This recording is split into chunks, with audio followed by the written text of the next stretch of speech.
وما خلقت الجن والإنس إلا ليعبدون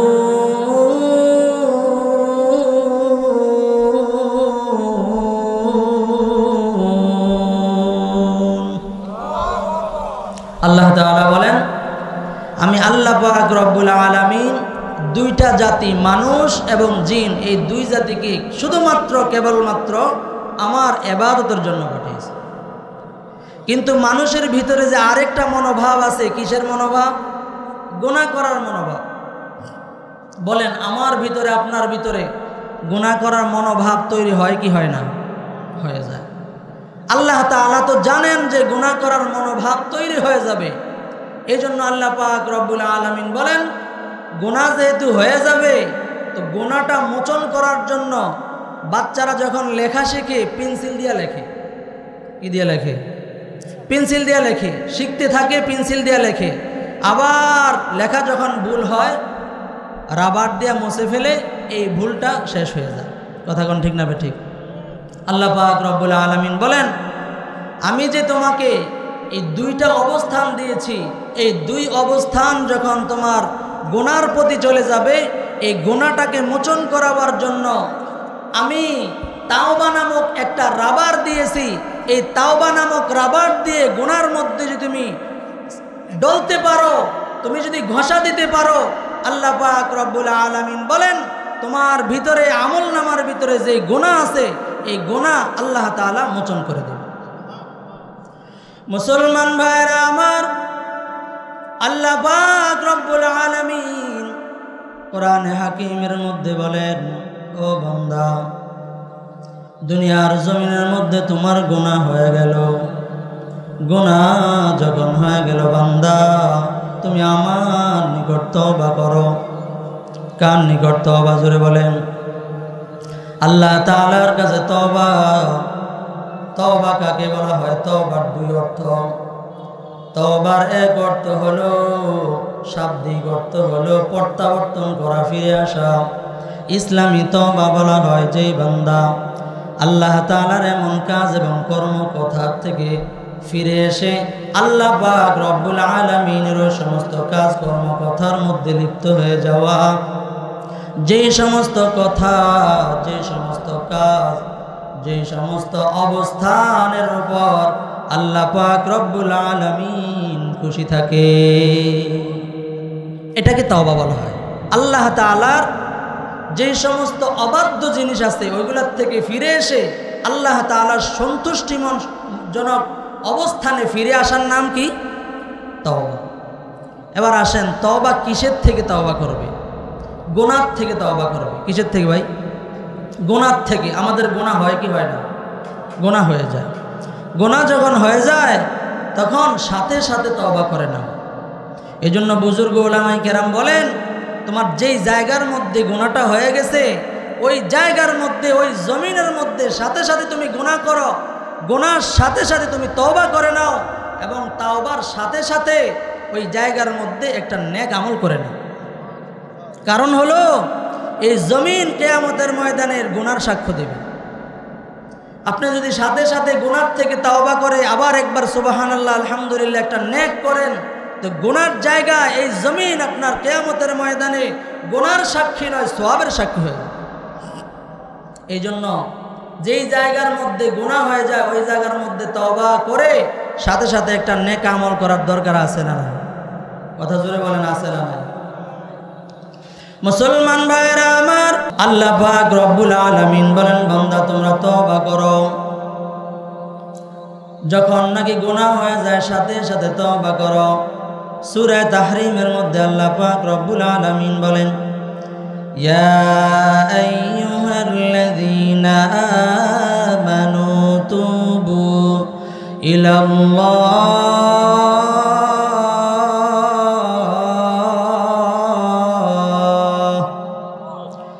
তুবু ইলাল্লাহি তাওবাতান নাসুহা।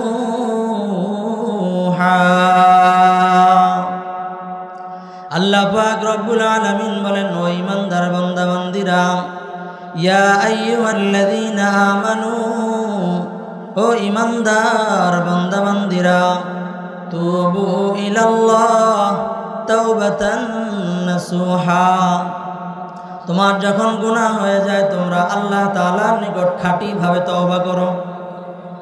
মুসলমান ভাইরা আমার, তওবা কিভাবে করব? আল্লাহর রাসূল সাল্লাল্লাহু আলাইহি ওয়াসাল্লাম ইরশাদ করেন, গুনাহ কাকে বলে?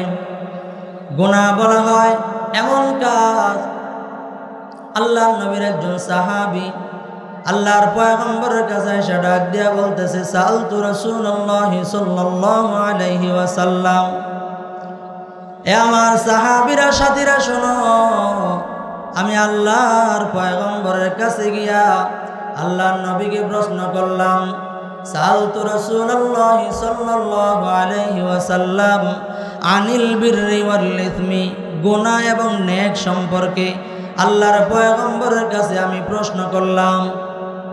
قال رسول الله صلى الله عليه وسلم البر حسن الخلق والإثم ما حاك في صدرك। আল্লাহর পয়গম্বর সরওয়ারে দু আলমের কাছে যখন আল্লাহর পয়গম্বরের সাহাবী প্রশ্ন করলো, ইয়া রাসূলুল্লাহ, ইয়া হাবিবাল্লাহ, আগো আল্লাহর নবী, গুনাহ কোন জিনিসের নাম, নেক কোন জিনিসের নাম? আল্লাহর নবী গো, আমি তো জানি না গুনাহ কাকে বলে, সওয়াব কাকে বলে, আমাকে একটু জানায় দেন। আল্লাহর পয়গম্বর সরওয়ারে দু আলম সাহাবীকে লক্ষ্য করে বলতেছে, সাহাবী শোনো, আল বিররু হুসনুল খুলুকি ওয়াল ইসমু মা হাকা ফি সাদরিক। ও আমার সাহাবী, ভালো করে শুনে নাও, নেক আমল হলো আল বিররু হুসনুল খুলুকি, সুন্দর চরিত্রের নাম হলো নেক আমল। তাহলে আমাদের চরিত্র সুন্দর করার দরকার আছে না নাই? মুসলমান ভাইরা আমার, দ্বিতীয় নাম্বার প্রশ্নের উত্তরে আল্লাহর পয়গম্বর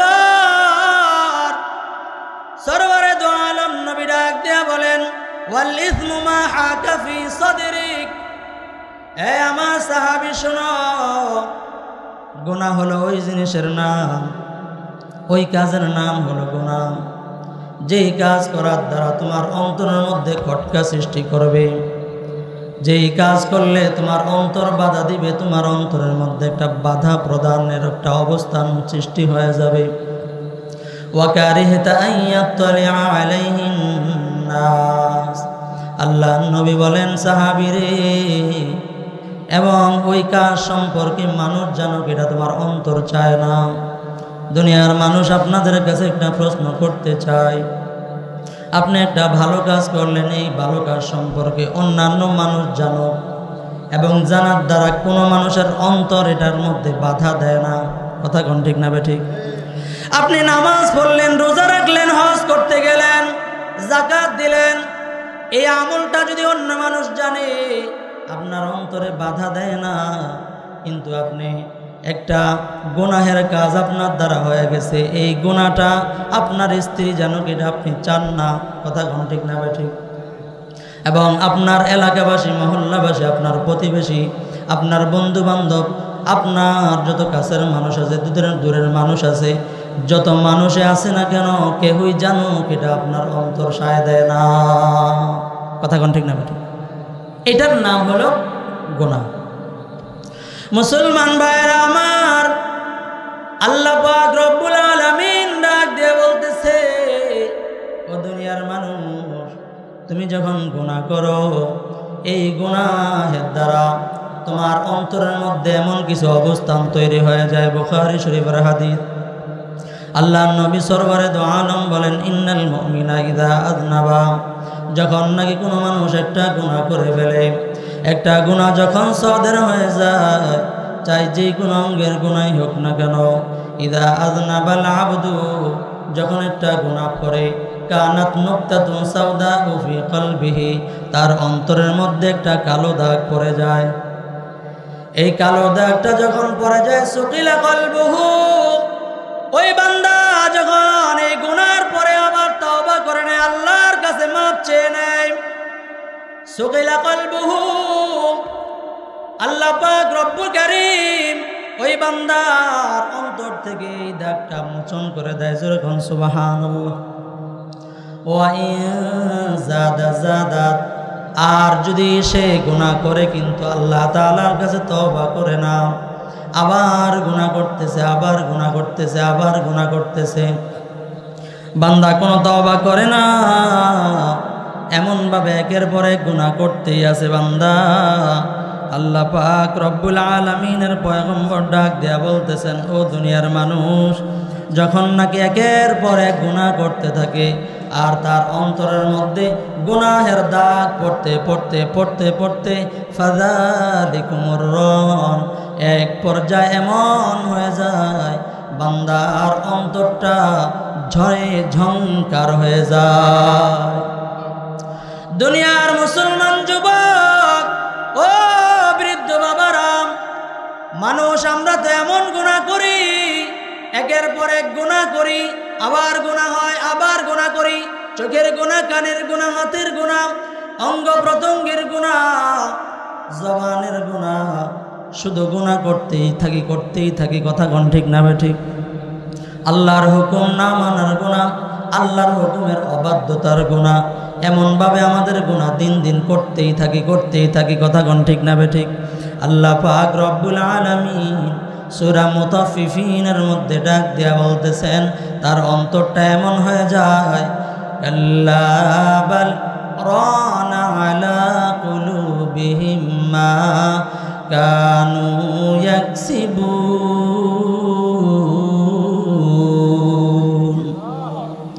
মুসলমান ভাইরা আমার, অন্তর গুনাহ দ্বারা ভরপুর হয়ে যায়।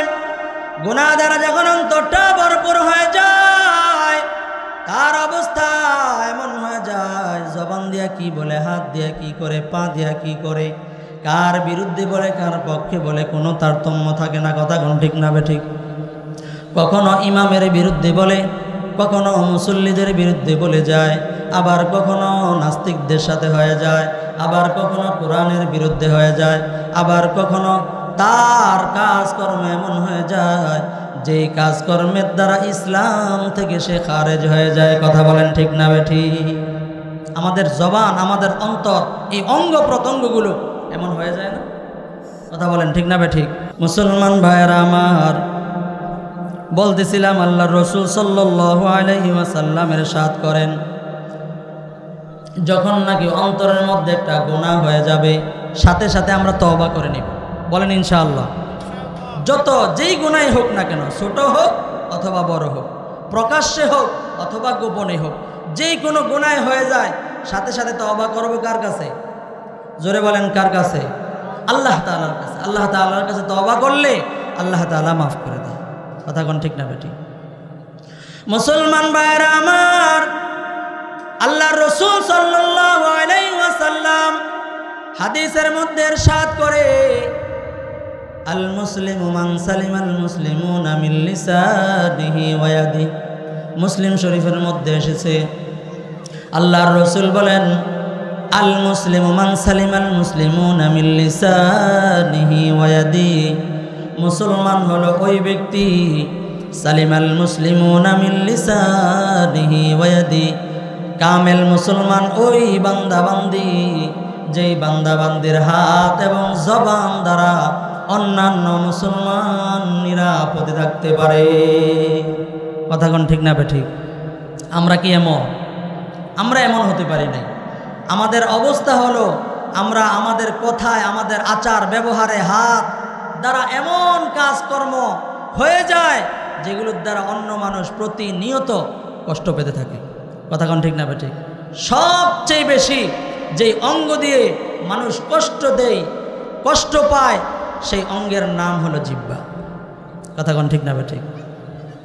এই জিহ্বা দিয়ে এমন এমন কথা আমার বের হয়ে যায়। মুসলমান যুবক, এই জিহ্বার যে কত দাম! এই জিহ্বা দিয়ে একটা শব্দ আমি বের করলাম, এক কালিমার কারণে, একটা শব্দের কারণে আমার স্ত্রী আলহামদুলিল্লাহ কবুল বলার কারণে হারাম স্ত্রীটা হালাল হয়ে যায়। কথা কোন ঠিক না ঠিক?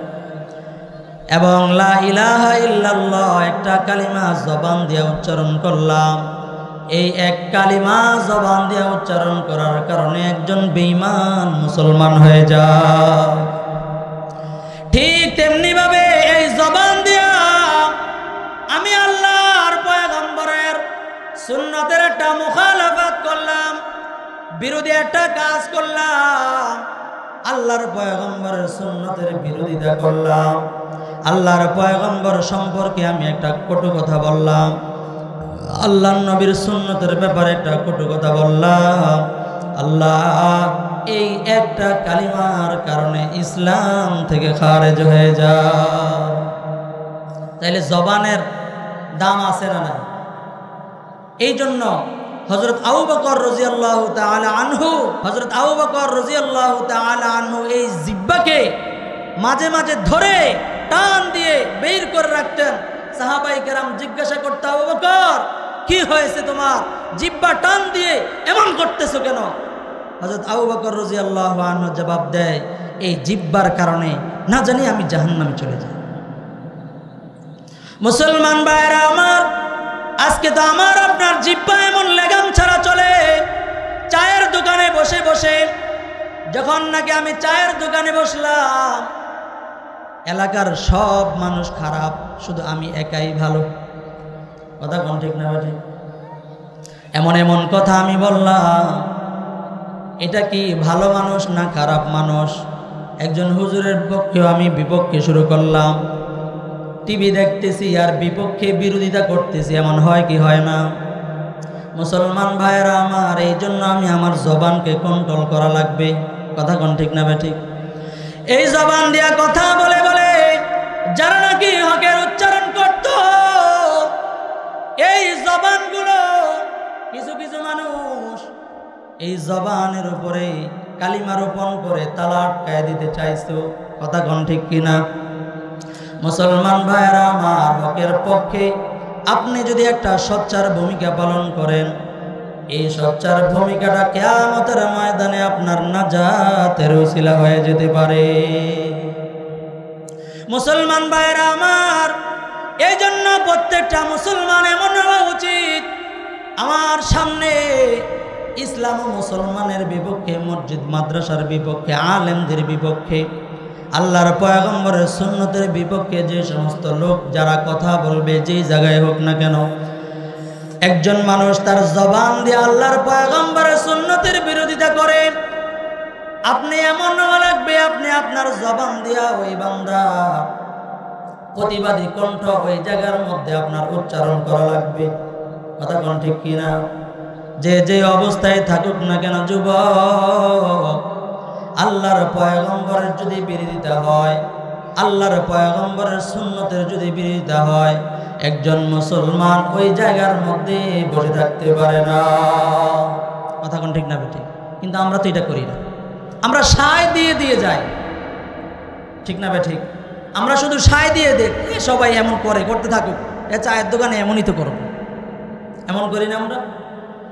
আল্লাহর পয়গম্বর সরওয়ারে দু আলম ডাক দিয়া বলেন, মান রাআ মিনকুম মুনকিরান ফালিয়ুগাইয়িরু বিয়াদিহি। ও দুনিয়ার মানুষ, তোমার সামনে যখন নাকি একটা ফাহেশা কাজ হয়ে যায়, ইসলাম ও মুসলমানের মুনকার একটা কাজ হয়ে যায়, নিষিদ্ধ একটা কাজ হয়ে যায়, প্রত্যেকটা মুসলমানের জন্য কর্তব্য হলো মান রাআ মিনকুম মুনকিরান ফালিয়ুগাইয়িরহু বিয়াদিহি। যেই ব্যক্তির সামনে নাকি একটা অনইসলামিক কাজ হয়ে যায়, আল্লাহর পয়গম্বর বলেন ওই বান্দার উপর, ওই মুসলমানের উপর, আমার ওই উম্মতের উপর আমার পক্ষ থেকে কর্তব্য, ফালিয়ুগাইয়িরহু বিয়াদিহি, ওই বান্দা হাত দিয়া তাকে বাধা প্রদান করবে। কি দিয়া? হাত দিয়া। মুসলমান ভাইরা আমার, আজকে দেখেন এই হকের পক্ষে আমি আর আপনি না থাকার কারণে এমন হয়ে গেছে, যেই জায়গার মধ্যে যারা হকের কণ্ঠগুলো উচ্চারণ হয়, ওই জায়গার মধ্যে হাত দিয়া মাইক টেনে টেনে নিয়ে যাইতো। কথা কোন ঠিক না বেঠি? আমি তো বাধা দেই নাই। কথা কোন ঠিক কিনা? মুসলমান ভাইরা আমার, ফাইল্লাম ইয়াস্তাতি' ফাবিলিসানি, আপনার সামনে যদি কোনো একটা অনইসলামিক কার্যকলাপ হয়ে যায় আর আপনি হাত দিয়ে বাধা দিতে পারেন না, ফাইল্লাম ইয়াস্তাতি' ফাবিলিসানিহি ওয়া ইল্লাম ইয়াস্তাতি' ফাবিকলবি। মুসলমান ভাইরা আমার, আল্লাহর পয়গম্বর বলেন দ্বিতীয় নম্বর স্টেপ হলো আপনি হাত দিয়ে বাধা দিতে পারেন নাই, ও যুবক ও বৃদ্ধ বাবা, আপনার দ্বিতীয় নম্বর স্টেপ হলো আপনি আপনার জবান উচ্চারণ করে হকের পক্ষে আপনার থাকা লাগবে। কথা কোন ঠিক না বেঠিক? থাকতে রাজি আছেন? বলেন ইনশাআল্লাহ। আল্লাহ এবং আল্লাহর রাসূলের বিরুদ্ধে, মুসলমান ও জাতির বিরুদ্ধে, মসজিদ মাদ্রাসা আলেম ওলামাদের বিরুদ্ধে কেউ যদি অবস্থান নেয়, প্রত্যেকটা মুসলমান, প্রত্যেকটা যুবক এমন দাঁড়িয়ে যেতে হবে ওই ব্যক্তির বিরুদ্ধে। তাকে প্রতিহত করার জন্য, চাই প্রকাশ্যে হোক, চাই গোপনে হোক, একা হোক, চাই সবার সামনে হোক, প্রত্যেকটা যুবক দাঁড়িয়ে যেতে হবে, জবান উচ্চারণ করে বলতে হবে ইসলামের পক্ষে। কেউ যদি কালিমা রোপণ করে তার জমিন বাংলার জমিনে তার জায়গা হতে পারে না। কথা বলেন ঠিক না বেঠিক? রাজি আছেন তো ইনশাআল্লাহ? মুসলমান ভাইরা আমার, আল্লাহ পাক রব্বে কারীম সরওয়ারে দু আলমের মাধ্যমে জানিয়ে দেয়, পয়গম্বর আপনি বলেন 2 নম্বর স্টেপ ফাইল্লাম ইয়াস্তাতি' ফাবিলিসানি। দ্বিতীয় নম্বর হলো তুমি তোমার জবান দিয়ে তুমি বারণ করবা। না বান্দা, তোমার ঈমান এই পর্যায়ে যায় নাই, যেই পর্যায়ে গেলে তোমার ঈমানের পাওয়ারের কারণে তুমি তোমার হাত দিয়ে বাধা দিতে পারো, এই পর্যায়ে ঈমান যায় নাই। আল্লাহর পয়গম্বর বলেন জবান দিয়ে দাও। না না, আমার জবান দিয়ে বলার ক্ষমতাও নাই।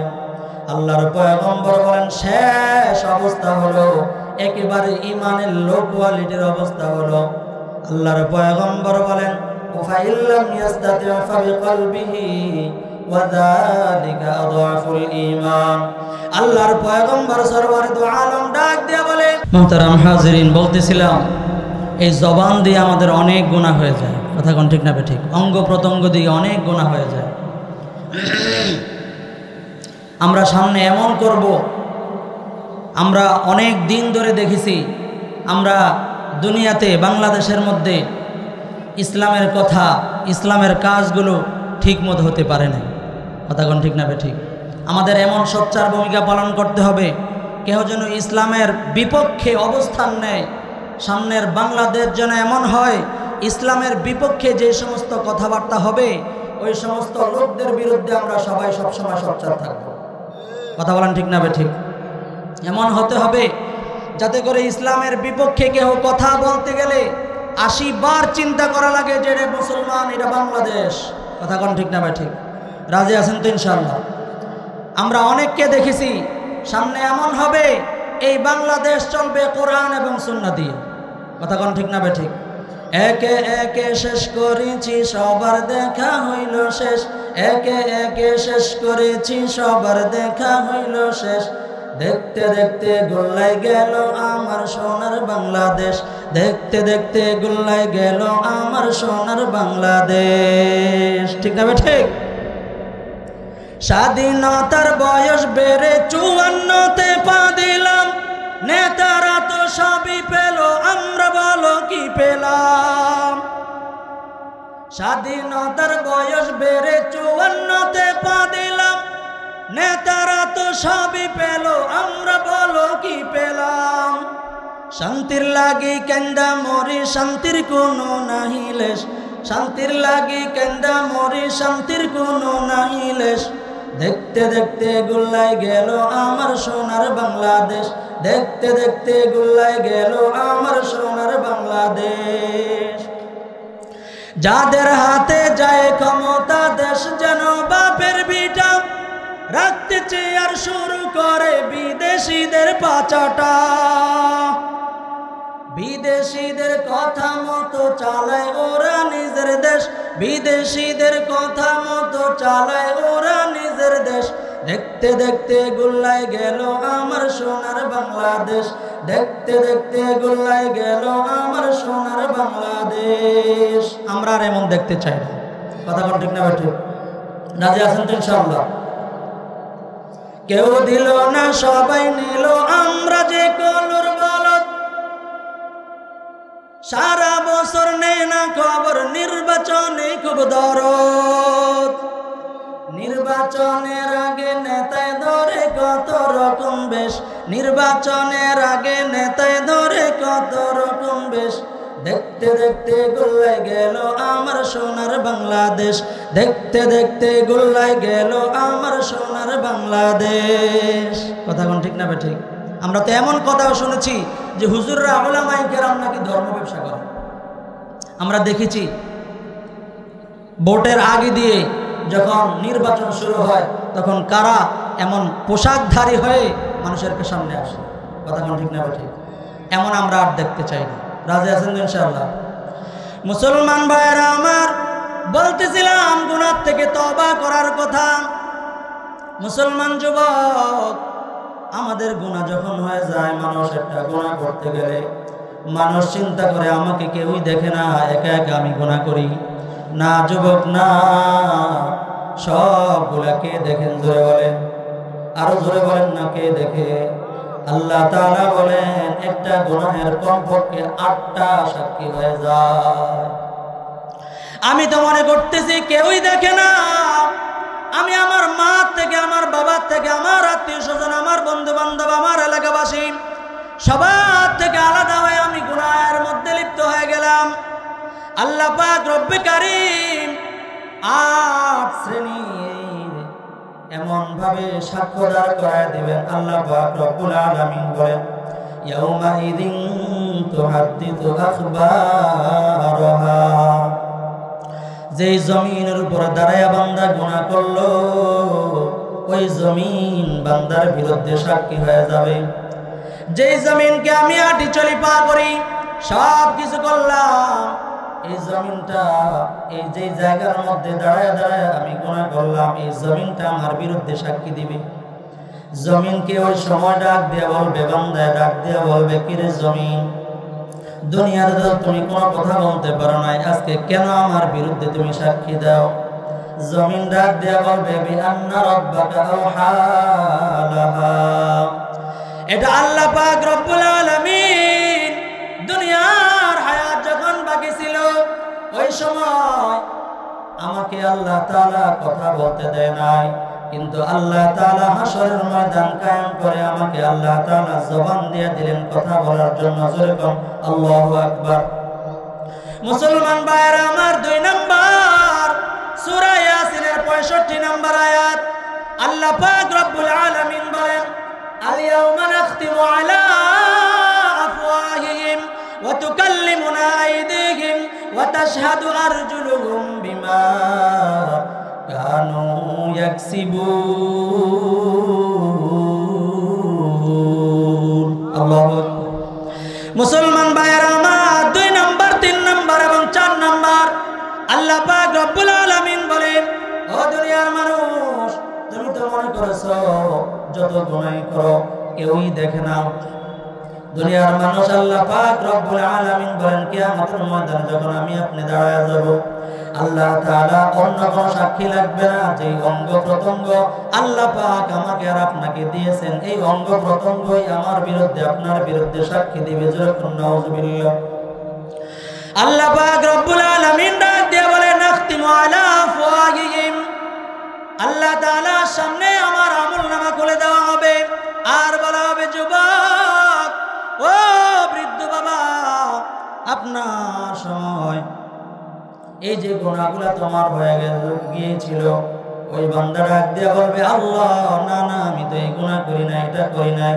আল্লাহ তাআলা ওই সময় আপনার জবান আমার জবান বন্ধ করে দিবে কি বলিস তুই করিস নাই আল্লাহ পাক রব্বুল আলামিন জবানের মধ্যে মোহর এঁটে দিবে নাখতিমু আলা আফওয়াহিহিম ওয়া তুকাল্লিমুনা আইদিহিম আমার আপনার 2 হাত কথা বলতে আরম্ভ করবে ওয়া তুকাল্লিমুনা আইদিহিম ওয়া তাশহাদু আরজুলুহুম আমার পা 2 পা যে আছে এই 2 পা দিয়া গিয়া গুনাহ করেছিলাম এই 2 পা গুনাহের সাক্ষ্য দিয়া দিবে অন্য সাক্ষী লাগবে না আরজুলুহুম বিমা কানু ইয়াকসিবুন 4 নম্বর আল্লাহ তাআলা 24 নম্বর পারার 18 নম্বর পৃষ্ঠার শেষ আয়াতের মধ্যে আল্লাহ তাআলা বলেন, ইয়াউমা তাশহাদু আলাইহিম আলসিনাতুহুম ওয়া আইদিহিম ওয়া আরজুলুহুম বিমা কানু ইয়াকসিবুন। দুনিয়ার মানুষ আমার হাত, আমার পা, আমার অঙ্গ প্রত্যঙ্গ সাক্ষী দিবে। আল্লাহ পাক রব্বুল আলামিন ডাক দিয়ে বলবে, ওই সময় মানুষগুলো ডাক দিয়ে বলবে, কিরে শরীর কি ব্যাপার? দুনিয়ার জমিনের মধ্যে মজা লাগার জন্য তো কত সুন্দর গুনাহ করেছিলা, আজকে আমার চামড়া সাক্ষ্য দিয়ে দিতেছে এই গুনাহটা সে করেছিল। গুনাহ সাক্ষ্য যখন দিয়ে দিবে, ওই সময় ব্যক্তি এই চামড়াটাকে লক্ষ্য করে বলতে থাকবে, ওয়াকালু লিজুলুদিহিম লিমা শাহিদতুম আলাইনা قالوا أنطقنا الله أنطق كل شيء وهو خلقكم أول مرة وإليه ترجعون। ওই সময় চামড়া আমার চামড়া আপনার চামড়া সাক্ষ্য দিয়ে বলতে থাকবে, দুনিয়ার জমিনের মধ্যে আমি কথা বলতে পারি নাই, তোমাকে ছাড় দেওয়া হয়েছিল, কিন্তু এই জায়গার মধ্যে কিন্তু তোমাকে ছেড়ে দেওয়া হবে না। যুবক দাঁড়ায় থাকো, ওই সময় আপনার সামনে আমার সামনে সারা দুনিয়ার সমস্ত মানুষের সামনে চামড়া সাক্ষ্য দিয়ে দিবে। নাউযুবিল্লাহ। মুসলমান ভাইরা আমার, আল্লাহ পাক রব্বুল আলামিন আরো একটা সাক্ষ্য দিবেন। আমার আপনার দুই কাঁধের মধ্যে ফেরেশতা আছে না নাই? আল্লাহ পাক রব্বুল আলামিন ডাক দিয়া বলেন, ওয়া ইন্না আলাইকুম লাহাফিজিন কিরামান কাতিবিন ইয়ালামুনা মা তাফআলুন। সম্মানিত দুই লেখক, এই দুই লেখক আপনার যা কিছু আছে সব কিছু লিখেছে। আল্লাহ পাক রব্বুল আলামিন যে সমস্ত কথাগুলো বলা হলো, এবার গোছানো কথাগুলো আমাদেরকে গুছিয়ে বোঝার তৌফিক দান করেন বলেন আমিন। সময় সংক্ষিপ্ততার কারণে সামনে আর পরিপূর্ণ বলা গেল না। আল্লাহ তাআলা আমাদেরকে বুঝবার এবং আমল করার তৌফিক দান করেন বলেন আমিন।